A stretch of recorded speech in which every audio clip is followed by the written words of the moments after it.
Dalawang residential building sa Kazan, Russia ang magkasunod na tinamaan ng drone. Ayon sa Russian Defense Ministry, 3 wave ng drone attacks ang pumuntirya sa lungsod. Wala namang nasaktan at isinara ang mga paliparan pero binuksan din kalaunan. Kinondena ng Russian Foreign Ministry ang pag-atake na sinisisi nila sa Ukraine. Wala pang tugon dito ang Ukraine. Narito po ang ibang balitang tinutukan ng 24 Oras Weekend. Mga kapuso, ingat po dahil sa gitna ng Christmas rush, may namamantala pa. Sa Divisoria, isang negosyante ang nanakaw ng cellphone sa kanya mismong tindahan. At nakatutok si Jomer Apresto. Sa loob ng isang tindahan sa Divisoria, Maynila, makikita ang isang lalaking nakaitim na pumasok at tila naghahanap ng mabibili. Pero pag alis ng babaeng naka-blue sa kanyang pwesto, kumuha lang ng tiyempo ang lalaki at dali-daling tinangay ang cellphone ng biktima. Ang babae sa video ang may-ari ng tindahan. Yung boss ko po dito, nag-online po kasi nalingat si ma'am kasi nga may baby niya umiyak. Yung cellphone, nalimutan rin sa isip niya na kung saan niya nailapag kasi sobrang busy talaga. Problema nila ngayon ay kung paano maa-access ang kanilang mga account na ginagamit para sa mga bumibili online. Huwag basta-basta magtitiwala pag akaisipin buyer kasi iba na namantala lang talaga. Lalo ngayon, ma'am. No, lalo ngayon, magpapasko kailangan ng pera. Umaasa naman ang may-ari na maibabalik pa ang kanyang cellphone dahil mayroon din daw doong mahalagang dokumento. Dagdag ingat naman ang first-time shopper sa Divisoria na si Fernando. Inilagay sa harapan ang kanyang bag para hindi daw manakawan. Sa may bag, then mostly nakaharap naman yung bag sa'yo para in case kung sa likod, aware ka naman kung nakukuha ng ka o hindi. Sa ulat ng Manila Police District, umabot na sa mahigit 3 milyon ang naitalang bumisita sa Divisoria mula noong December 15. At dahil mas lalo pang dumadami ang mga namimili dito ilang araw bago ang Pasko, mas paigtingin daw nila ang pagbabantay sa lugar. Para sa GMA Integrated News, Jomer Apresto, nakatutok 24 oras.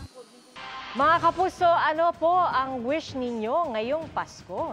At kung nung mga bata po tayo, may mga material na bagay na tayo hinihiling, iba na raw ang laman ng grown-up Christmas list. At yan ang tinutukan ni Von Aquino. Noong bata pa si Marilyn, bagong laruan at damit ang kanyang Christmas wish. Ngayon, hiling niyang makapiling muli sa Palawan ang kanyang inang may sakit na hindi nakakasama ng 10 taon. Kaso lang, mahirap ang buhay. Walang pamasahe, kaya dinarasal ko na lang na gumaling na lang mama ko. Ang iba, pamilya rin ang sentro ng hiling. Good health, lalo na sa sarili ko, for family, at saka po, basta kompleto kami, sama-sama. Good health kaming lahat, walang sakit mga kapatid ko, nanay, tatay ko. Complete family lang din, gano'n. Tapos sana okay yung health, gano'n.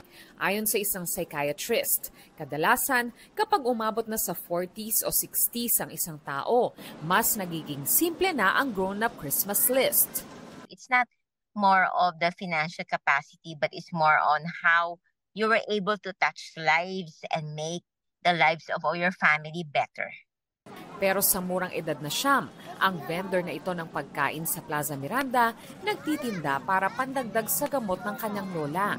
Bakas din sa mata ang mas malalim na pananaw at hiling sa Pasko. Sana po gumaling si lola para makaano ulit po kami. Maging masaya sa Pasko. Opo.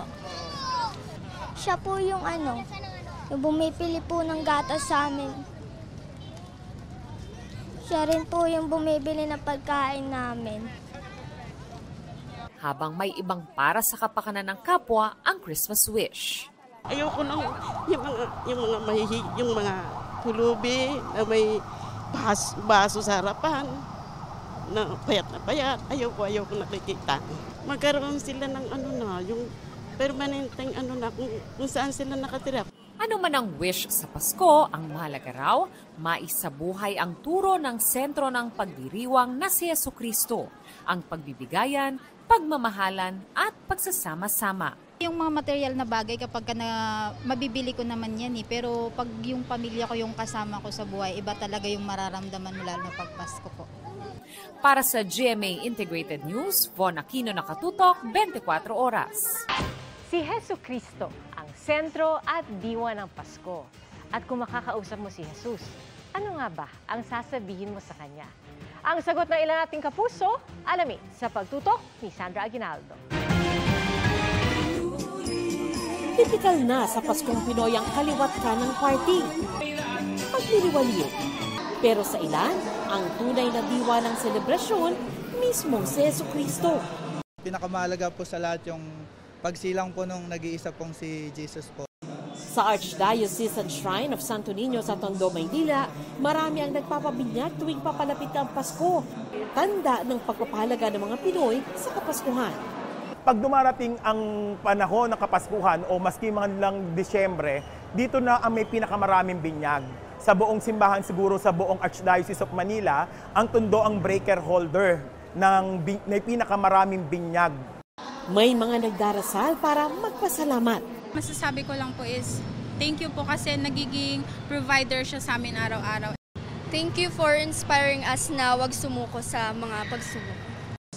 Meron ding nananalangin ng hiling. Sana po maging maligaya ang Pasko. Tsaka mga tao maging maligaya sa Pasko.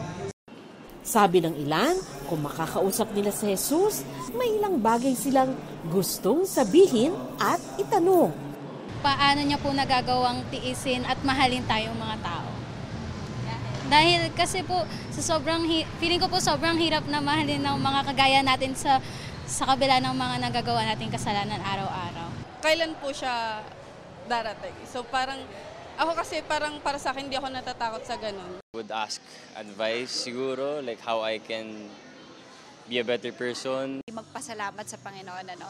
And pangalawa, siguro yung gusto ko itanong, ano yung Christmas gift mo para sa akin? Kumbaga, sabi ni Father Judy Bañez, mahalaga ang patuloy na ugnayan kay Jesus. Masaya ka man o may pinapasang problema. Ang pagdarahop sa buhay, napakahirap. Pero ating pakatingnan at lagi nating iisipin na hindi tayo bibigyan ng Diyos ng mga mabibigat na problema kung hindi natin sila kayang susolusyonan. Para naman sa mga kabataang ito, hindi naman mahirap yan. Dahil He listen and he don't judge. Para sa GMA Integrated News, Sandra Aguinaldo, nakatutok, 24 oras.